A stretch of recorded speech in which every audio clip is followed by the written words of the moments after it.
Hey friend, welcome back to the Nourisher podcast. So it's just me today. Your girl is rolling solo because honestly, life has been like a full tilt tornado lately between work being bananas, my schedule being jam-packed every night with something, meetings, tennis practice, commitments that I didn't even remember saying yes to, and then of all things getting sick over the weekend right before the holidays. I'm just really over here trying to survive until Thanksgiving. But you know what? I kind of love episodes like this because it really just kind of feels like we're sitting on the couch together with blankets and hot tea. Remind me to tell you about why I'm no longer drinking coffee later and just catching up on life. I have no fancy outline, no interviews today.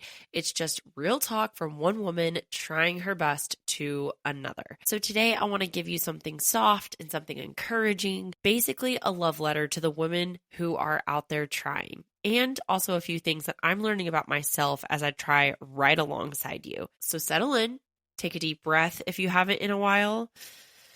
I know I need to. So, okay, let's chat. Okay, I've been thinking a lot lately about the women who hold it all together, especially when everything just feels like too much. Do you know a woman like that? Or is that you?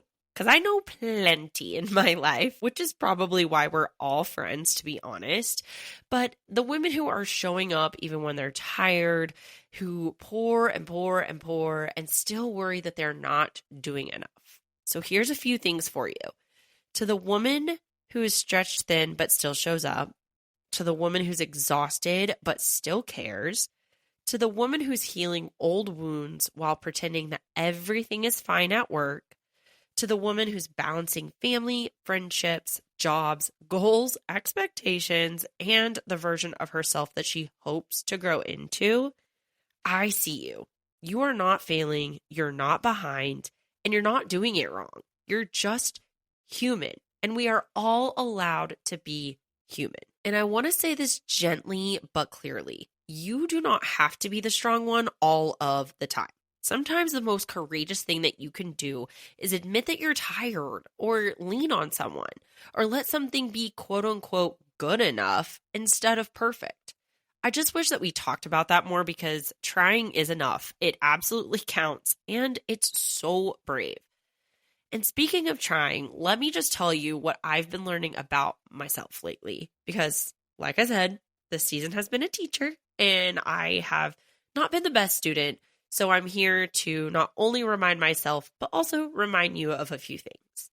So first things first, I am not a machine.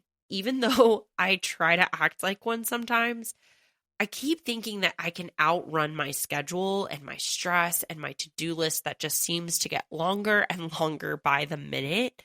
But spoiler alert, I cannot.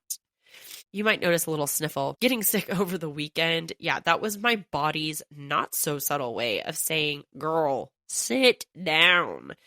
This past week, I had something going on every single night of the week. I barely got to spend any time with my husband or on the couch. I got sick and still tried to do laundry and clean the house and go to the gym and try to get caught up on work. Girl, I cannot do it all. And I know deep down that I can't. But there's just something in me that always feels like I have to be doing something. And it will probably take a very, very long time for me to learn that that is absolutely not the case. And so it was really nice when I convinced myself that I can do a short solo episode today and it can just be full of these great reminders that I need for myself and that I really, really hope you need as well. Okay, number 2, busyness does not always mean purpose. So some of the things on my schedule right now, I said yes to because I felt like I should, but not because I wanted to. And while that's okay, it's so much more important to have awareness because it's really the first step to actually choosing what aligns with us. I found myself falling back into this pattern, and it's a place that I've been in before, and I absolutely did not enjoy that place. It exhausted me. It didn't feel like me, especially going into the new year. I'm really going to try to find things to say yes to that actually align with like my wants and physical and emotional needs and not just doing something because I feel like I should. And the people in your life who invite you to do things or ask you to do things, and you are vulnerable with them and just tell them, look, I don't have the space for it right now. The people who are meant to stay in your life will 100% understand. So do not be afraid, like I said, to ask for help, to be vulnerable, and just tell people where you're at. All right, number 3, I cannot do everything at 100% all of the time. So letting something be 80% is very much still progress. Letting something wait until tomorrow is valid. And letting myself be a little messy is still human.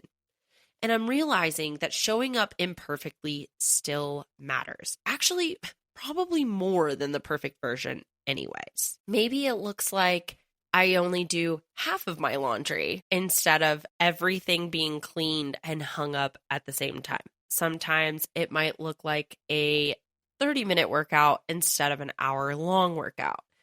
It could look like a short text to somebody, letting them know that I'm thinking about them, but not having to be on the phone for 45 minutes. We just have to give ourselves more grace when it comes to doing things and showing up authentically, even if that isn't at 100%. I just have a couple of things left for you, but the 4th thing I'm learning about myself is that I feel closest to myself when I slow down. Even if it's just 5 minutes in the car, parked in my driveway, listening to nothing, slowing down is how I hear myself. It's how I reconnect with what I want, what I need, who I'm becoming, what can be moved to tomorrow, what needs to be handled today.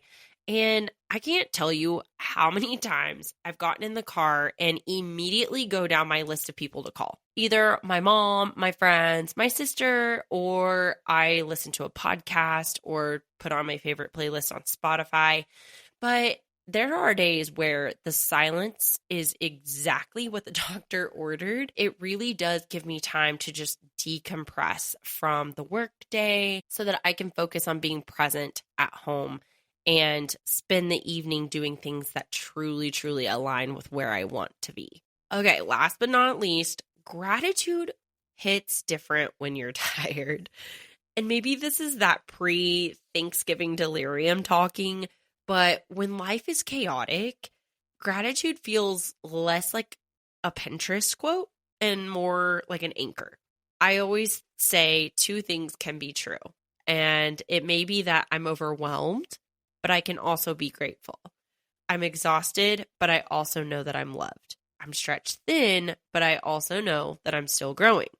So there's so much beauty in that tension, and really taking the time to recognize that both of those truths can hold space in your life, but you have to give yourself grace to allow both of those things to work cohesively. So as I was thinking about this quick little heart-to-heart that we're having, I just kept thinking about what I would say to you if we were on a walk right now and just talking about life and being women in this weird, beautiful, heavy, but hopeful world. And here's what I tell you. You're allowed to be tired and still be doing a good job. You don't owe anyone constant strength. You are allowed to rest. You're allowed to grow slowly. You are allowed to ask for help. And you are allowed to take up space even when you're not at 100%. We are all our worst critic. And believe it or not, you are doing better than you think.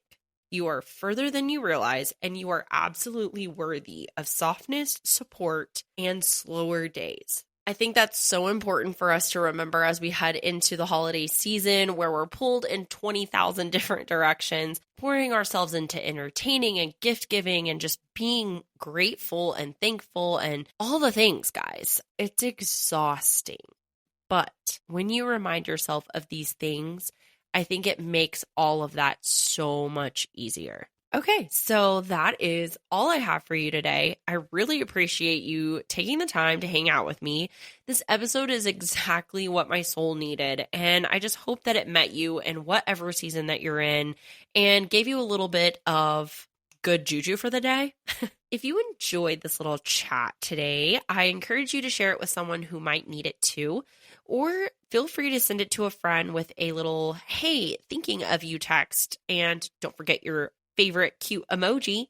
because we all need small reminders that we are not alone. You've got this, and I am right here trying my best alongside you. So I'm going to go take some Sudafed, load up on some Powerade, water, all the fluids, and hopefully take a nap before I have to get up and do the next thing. So as always, until next time, stay strong, stay connected, and keep growing.